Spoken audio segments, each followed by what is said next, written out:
afternoon, racing fans. Welcome to Hawthorne Racecourse for a Sunday afternoon of thoroughbred action. Jim Miller and Emily Gullikson up here in our mezzanine level studio. Emily, Mother Nature has not been good to us this week, especially today. We had a lot of rain over the course of the last few days. It poured like 3 different times yesterday, so off the turf really just kind of decimated this card. Yeah, it's a tough one. It's been kind of a tough weekend for horse racing in general, but it's so weird with the weather here. Yesterday there were those bursts that didn't rain for very long, but when it rained, it poured. It was just buckets coming from the sky. So this morning we did the Sundays at Hawthorne. We were just so unsure, but figured based on the weather yesterday and our turf course, how it just takes a lot of rain. It's really heavy. The rail moved out, probably going to be off the turf, and unfortunately that's the plan today. Yeah, and it looks like it's going to be dry during the week, though. Fortunately, we'll get the roller out on the turf either Wednesday or Thursday before it races. Should be back on the turf course on Thursday as well. So looking forward to that. But yeah, looking around the country, I mean, Saratoga is off the turf. I saw a couple other places. Ellis had some weird, crazy long delay. I'm not sure what was going on over there. They had that storm that came in during race 2 while they were running, and it knocked the power out like about a mile away. So that's what they had to wait. Power gets knocked out there like once or twice a meet, it seems. It was really weird. But yeah, so they're what? Just coming up to race 3. Yeah, so they're almost like 2-hour delay there. Yeah, it's been some time. Don't worry about Lasix. Just whatever. Yeah. Go ahead, deal with it, and roll on from there. Most people aren't aware of that. Yeah. The Lasix timing. They don't think about it. There's a reason. Yeah. I mean, it's a reason you get treated 4 hours out, and they give you a half-hour window to get treated within. But it's something that I think they'll have to keep. I thought about that yesterday at Woodbine with all that delay between races and things like that. Yeah, it ended up canceling the card, unfortunately, but. We'll push on here. We still have 10 races. We do have 10 races. There are some short fields today. One thing to watch out for on days like this, and it could be a good thing, a beneficial thing, when you get some shorter fields, sometimes you get bridge jumpers in the show pool, meaning there's large amounts of money wagered to show on a horse in there, and it's for a small return, but every once in a while those horses miss, and then all of a sudden you have huge, massive show payouts. So if we see that throughout the course of the day, we'll try to alert everybody to it too, but something worth keeping an eye on. Yeah, absolutely. It's a really good point. So try to find different ways to make a little bit of money each and every day. All right, let's take a look at the races here again, 10 race card. Main track is fast, so that is the one good thing today as we kick things off with maidens in the opener in the first 3/4 of a mile. Take out the 1, a perfect B, leaves you with a field of 5. According to the bettors, it's a field of 1 right now because Find a Way, 1 to 9, heavy favorite, took some show money early too. Yeah. This is clearly the horse to beat in race number 1. Yeah, you know, I kind of had to start there. I mean, the horse that I wanted to get creative with, a perfect B, obviously can't win this race, is going to have to wait for another day. But as far as number 5, Find a Way, there were some reservations debuting this late in the season, and we are kind of starting to already think, oh wow, it's already like a month and a half out. Right. So, but with that said, started working that published tab in June and has been steady ever since. So that slight little setback, whatever kept them from the debut, they've been working forward since. And out of everybody that's run, you can kind of make a case for all 4, but at the same time, no real standouts of that group. So taking a new face, especially for the top connections. But I thought the money was going to be key when we talked about it on the Sunday at Hawthorne. Wanted to see the money. Definitely will see the horse in the paddock. Probably will debut with the blinkers on, but looks like it's going to be a short number to start off the card. And the thing is, Good Yag the 2 and Dominant D the 4 are not bad racehorses by any means. No. They've put up some decent numbers there. Looking at 49 and 42 to 1 on that. It's because of all the early money to Find a Way. But again, we have 25 minutes to post, so we'll touch on that when we get a little bit closer there to race number 1. Race 2 today is leg 3 of the Turbulent Thinking series. We go a mile and an eighth in this spot. It's a field of 5. They're fillies and mares, and some horse that has been dominant throughout the course of the series is the 5. That's Izzy's Monster. I tend to wonder if today now becomes the day where distance and a little bit more added weight maybe catches up with this horse. For me, I went to Memphis Cash Queen trying to pull off an upset. What do you think of the chances of the upset in here? You know, I think so too. I think as far as Izzy's Monster, it's tough to knock any of the races this season, done what needed to be done. But with that said, you make 2 good points. You have the added ground, you have the weight, and also a different dynamic with number 1 Mo Smokin' in the field, who has early speed on the inside and is going to keep it very honest. And Izzy's Monster has been able to get away with soft paces, perfect trips, the right scenario, and everything could change here. I thought, despite winning by open lengths last out, Izzy's Monster had to work hard on July 21st. So she's really going to need a top effort in here, and if pressed, it definitely opens up. I think number 3, Memphis Cash Queen, makes a lot of sense in here as kind of a new face in this group. They've all been sort of running against each other. I tried to get a little bit creative with number 4, Timeless Glory, but you know, talking about this morning, I feel like maybe I I just went a little too extreme. Maybe she's just not quite good enough.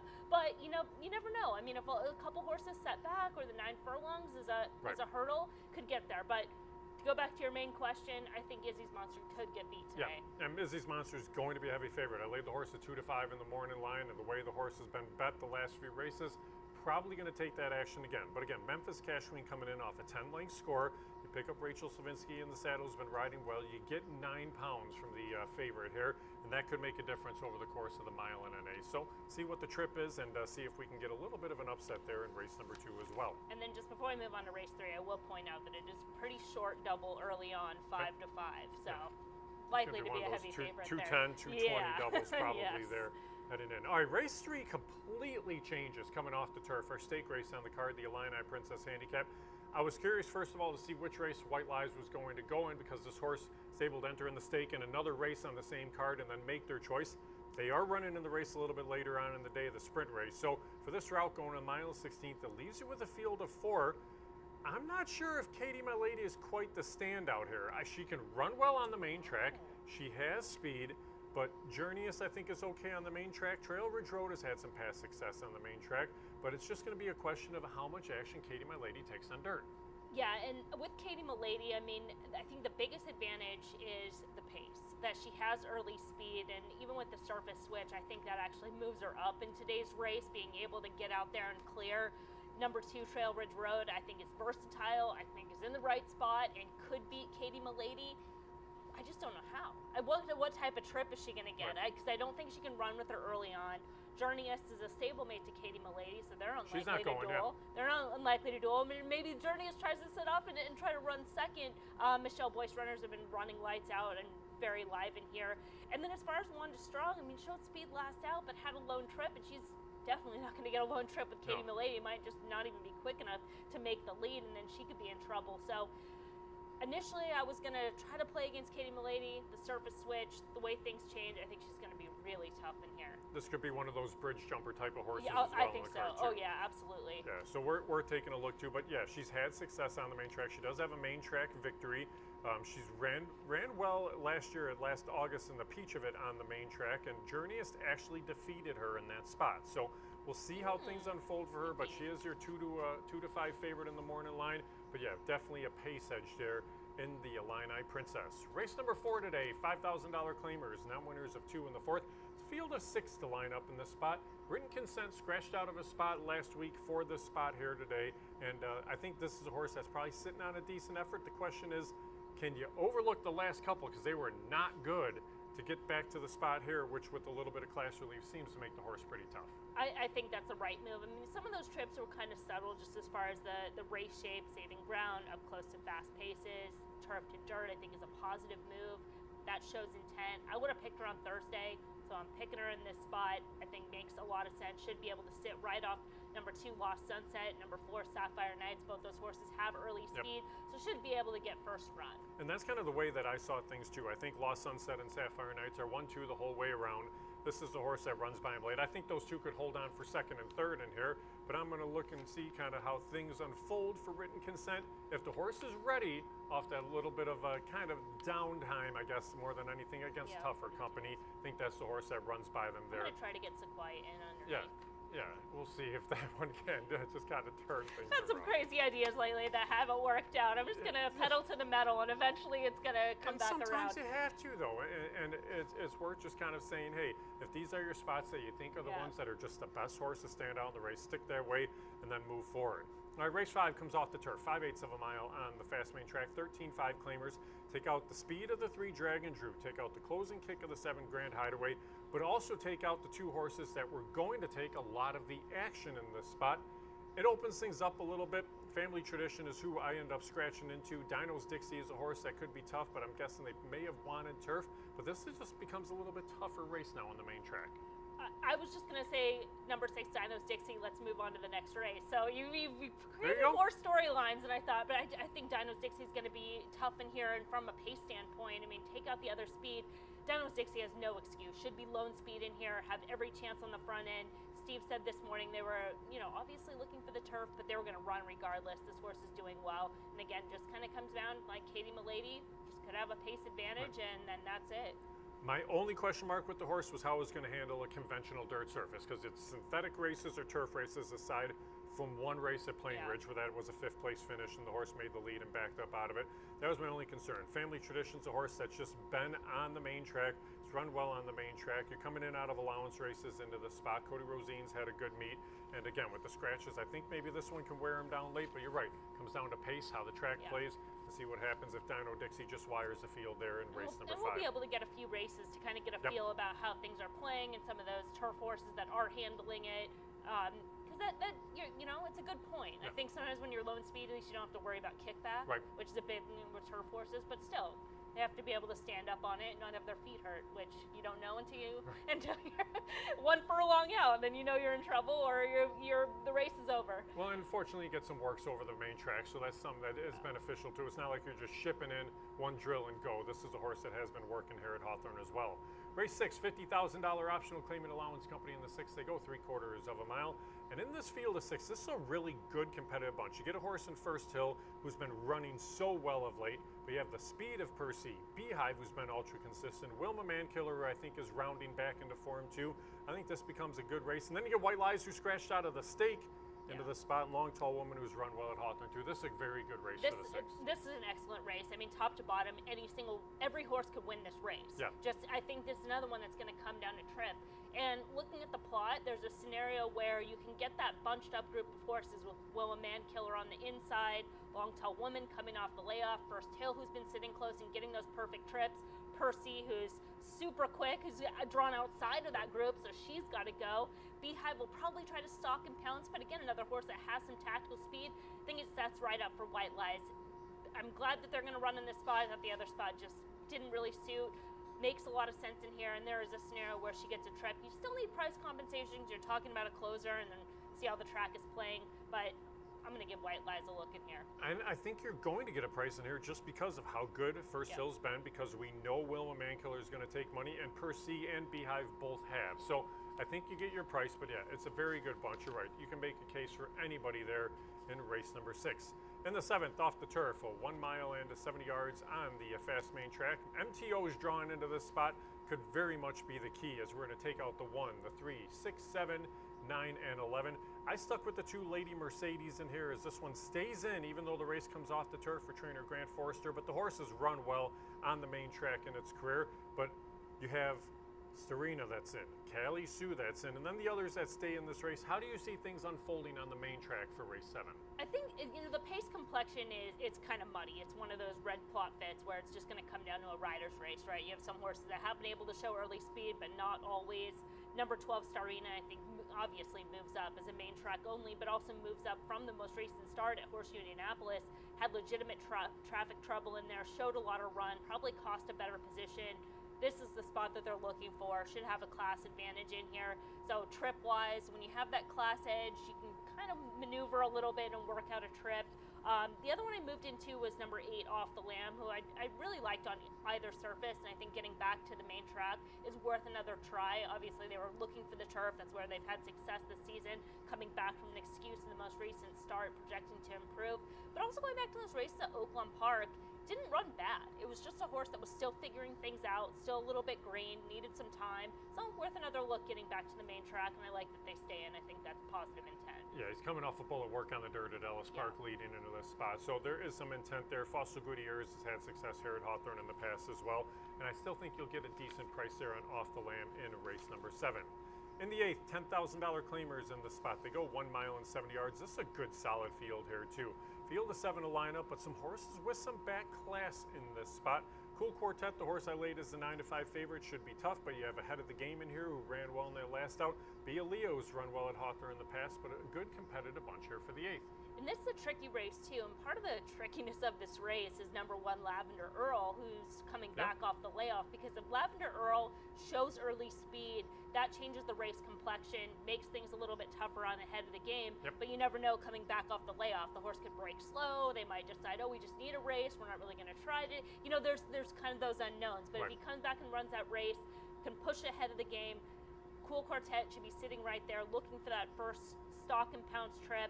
But as you mentioned, there's a lot of horses in here with back class. You have Jeff the Lion, who's kind of been knocking on the door, maybe finds the right trip scenario more than being necessarily the best horse in the race, but could fall into the right trip.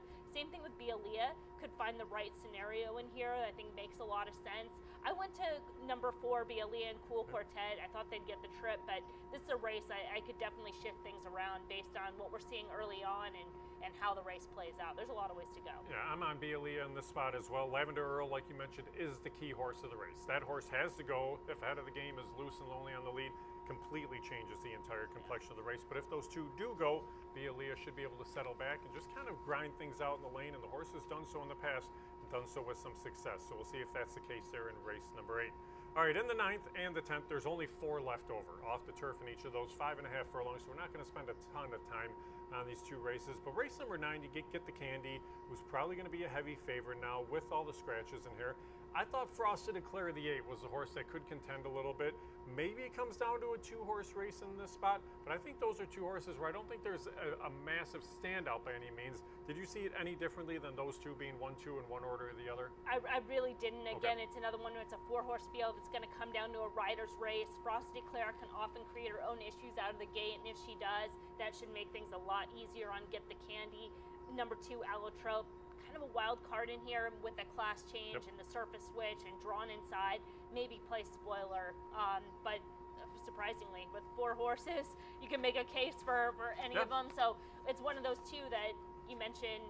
We don't have show betting in that race, no? With the 4 horse? No, we do. Oh, yeah. Okay. Oh, yeah. Okay. In those last 2. So maybe some opportunities there, but at least on the board, you can find some value, a little bit of an and we overlay. give that opportunity unless there's a horse that we think is going to be a massive, massive, massive favorite in a 4-horse field. We'll usually allow the show wager and see if somebody wants to jump in and dabble and see if they want to run that risk. But we will offer it in the 9th and in the 10th. As in race number 10, again, 4 horses in the spot. Take out the 1, 2, 3, 6, and 7. You look at this race, All About Me is a horse that on the turf, yeah, of course. The question is, I mean, I still scratch into the horse. I just don't know what to expect on the main track. The horse has a couple of runner-up efforts, but everything's been on the turf of late. Yeah, I went back through right before we jumped on and looked at those 2 dirt races just to try to assess them if it was the dirt. But I think it was more the timing. One of them was a stakes race. The other one was just right before a layoff. So you can give a little bit of an excuse. Should have no excuse in here on the front end, but we've said that in the past, and it's the horse that just comes up short. It's a tough horse to trust at a short price, and I thought before the scratches, maybe you'd get a little bit of value, people trying to get creative and go a different direction. But if here's the short price, I made the case for number 9 Pacific View last out and got the job done, got the right trip, and I think they're going to find a similar scenario in here and benefits, if nothing else, not just from the main track, but from a potential trip, because I think they're going to try to press All About Me. If she takes pace pressure, you know how she kind of folds late. Yeah, and you talk about being creative. I initially was going to be on the 2 Romantic Attack on the turf at 20 to 1. I thought it was worth a shot to take a chance there in the finale, but yeah, I end up scratching into the favorite now. We'll have a good idea how the track's playing and see how things unfold once we get to the last. Let's flip back to the opener, though, and take a look at the field. For the first is, again, fast track. All 10 races are on the fast main track today. Race number 1, maidens. They go 3/4 of a mile in the spot. Scratch the 1. That's the perfect B. Field of 5. Board really hasn't changed a whole lot. You're still looking at 1 to 9 right now on the 5 Find a Way here. This one from the barn of trainer Larry Ravelli. Clearly the horse to beat in race number 1. Yeah, you've got the new face, 4 top connections, taking that early money, which is a positive. Find a Way will make that late season debut, but has steady works. Started off that published series back in June, has been working every 7 days thereabout, coming to the race. It makes a really good impression right now as we're getting a look at the horse for the first time. The blinkers on, which is customary for this barn.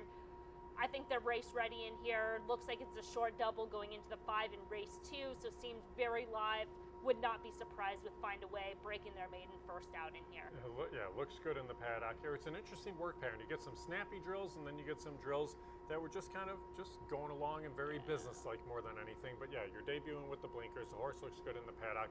1 to 9, a very short price. So see what we get here out of Find a Way in race number 1. Now with that horse at 1 to 9, everybody else is a short price. So let's start with the 4, Dominant D. Dominant D, a horse that's okay. You've run 3rd and you've run 2nd in your 2 starts. That 2nd place effort missed by only a neck there down at Fairmount Park in that last out on August the 3rd. Now You get 24 to 1 on this horse because of the presence of Find a Way. Dominant D shouldn't be too far out of it at any point. Dominant D has run well in both starts. Really tough to knock. They're going to come back to Hawthorne, so it does have the circuit switch, but at least you have a horse that's lightly raced, has established form, improving race to race. They added the blinkers in that most recent start and ran a winning race. Had trouble at the start, had to rush up wide. It was a very competitive effort all around. The top two finishers were well clear of the rest. We see the front wraps on, but they've been on for each and every start. And if the horses run well, why try to change things up too much, especially returning with the circuit switch and the ship? So I don't mind. I think Dominant D makes a lot of sense in here. And if the first time starter doesn't fire, probably you're most likely of the horses, right? Yeah, 24 to 1 right now on Dominant D. Now the 2 horse right there at 33 to 1 is Good Yeg. Carlos Ulloa aboard this runner today for trainer Carlos Ramirez. You talk about a long layoff. This one came off a crazy long layoff into that start 2 back.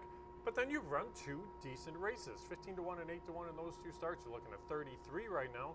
But again, not too bad. Settled back early on and did have some late run in each. It's funny, I almost sent you a photo because I saw a horse coming off a 1,099 day layoff. I thought you'd get a kick out of that. I love the amount of days. Been off so long, has to fill out a 1099 to come back. Crazy. Good Yeg came off the 952 day layoff. It has run well since and had some back numbers that made a lot of sense. So I gave the horse a chance back on July 7th. I said, if this horse is ready off the layoff, and because it being a long layoff, we probably have to come out race ready, could compete, did just that. Maybe regressed a little bit, broke a little bit slow on July 28th, but again, another horse that has established form, could get the right trip, and again, makes another good appearance considering he's a 7-year-old gelding. Yeah, and kudos to some of these others that jumped in there with a chance to get a check in a short field with a good purse, but the 3-horse Flying Cricket is currently 95 to 1 on the board. But the horse has shown a little bit of speed, and that's the one thing you don't know what's going to happen in this spot. If anybody else is going to go, it's another horse coming in off a little bit of a layoff into this spot. But I think if they try to get away in good order, maybe they can hang around and at least get a decent paycheck coming out of this race. Absolutely, that's possible. Class-wise, it's going to be a big step up. They ran Maiden Claiming Company closing out 2023. Ran a Maiden Claiming Company here. I thought it would be a horse regardless that would just need a start and probably need the right level to compete, but can't fault them trying to get a check. Maybe argue that even the 99 to 1 is probably even still an underlay to win this race. You see there, I mean, he's on his toes as He I give riders absolutely a leg up here. They're heading out for race number 1. Good luck.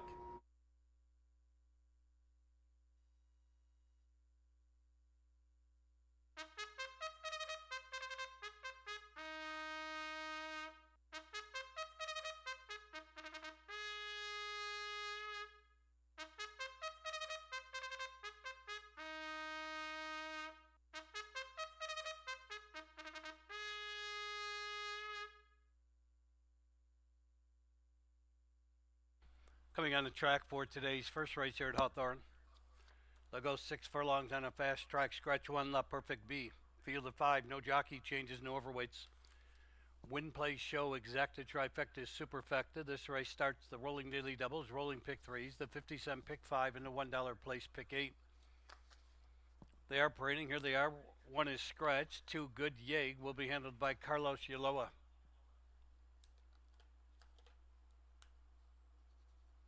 3 is Flying Cricket with Frank Reyes aboard. Here's number 4, Dominant D and Adamar Santos. 5, Find a Way, David Cohen riding. And number 6, My Last Escape, Uriel Lopez will bring him to the gate. They'll all be there in about 5 minutes. Kick off the Sunday program here at Hawthorne. Once again, we are off the turf. All the races on the dirt track. That track is fast. Reminder, we have the lowest takeout in the country. Win, play, show wagers here at Hawthorne. And our place pick 8 wager has a low takeout of just 8%. 5 minutes for the first here at Hawthorne.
Racing fans, a little time remains for you to wager on today's first race here at Hawthorne. We do thank you for joining us, wherever it may be across the betting network.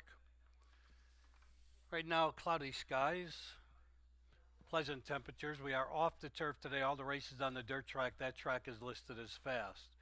We have 10 races on the Sunday program. We offer the lowest take on the country win play show wagers every day we race. Place pick 8 starting here on the first. Low takeout of just 8%.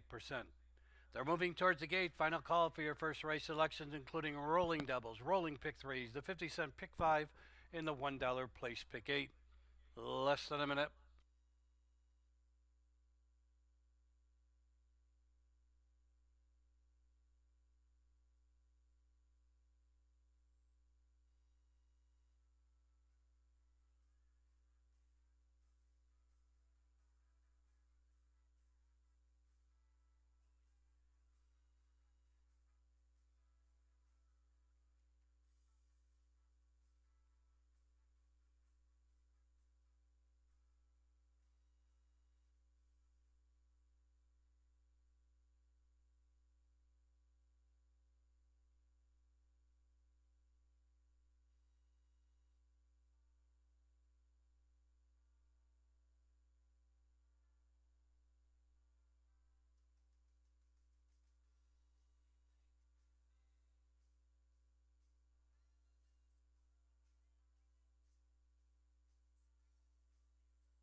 Racing fans are at the starting gate for today's first race here at Hawthorne. Horses are entering the starting gate.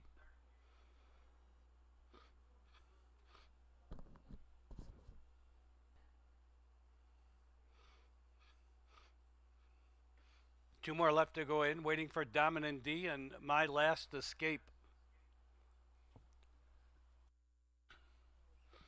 Waiting for My Last Escape. They're all in the gate. They're off. Flying Cricket out for the lead. Moving between horses comes Find a Way on the far outside. My Last Escape. Then in between horses rushing up, Dominant D, Good Yeg, the early trailer midway on the back stretch. Find a Way with his head in front, Dominant D right there second. And on the outside, My Last Escape third, Flying Cricket on the rail fourth. Good Yeg is fifth, about 5 lengths from the leaders as they move around the far turn. Find a Way has his head in front. 3 furlongs from the wire, Find a Way leads a neck. Dominant D still out there in second. My Last Escape gains ground third. Good Yeg is into fourth, and Flying Cricket's dropped out last. Around the turn or in the stretch, Find a Way comes off the turn, holding firm. Dominant D trying to get by second. Good Yeg's now rallied into third. My Last Escape fourth. Flying Cricket fifth inside the final furlong. Find a Way has the lead now, draws clear by 2. Dominant D second. Good Yeg third. They're coming to the wire. Find a Way odds on in the opener. Find a Way won by 2.5. Dominant D held second. Good Yeg was third. Then it was My Last Escape and Flying Cricket.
In today's first race, 5 Find a Way first, 4 Dominant D second, 1 Good, make that number 2. Good Yeg was third, and 6 My Last Escape fourth. 5 5426 is posted. It's unofficial. 111.36 the running time.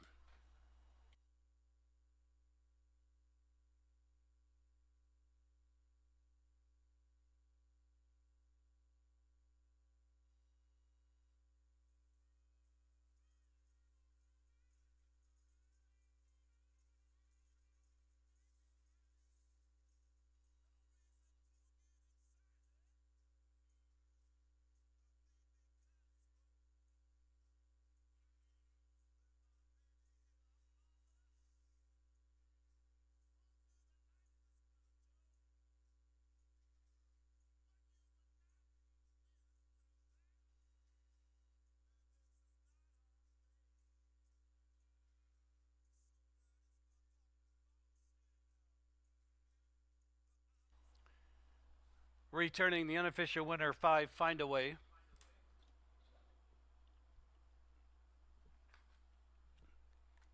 Find a Way is owned by Wayne Scher and Swaytech Racing, or Swaytech Stables Limited Liability Corporation of Dan Swaytech. Larry Ravelli trains David Cohen, the winning rider.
Today's first race is official. Running time 111.36.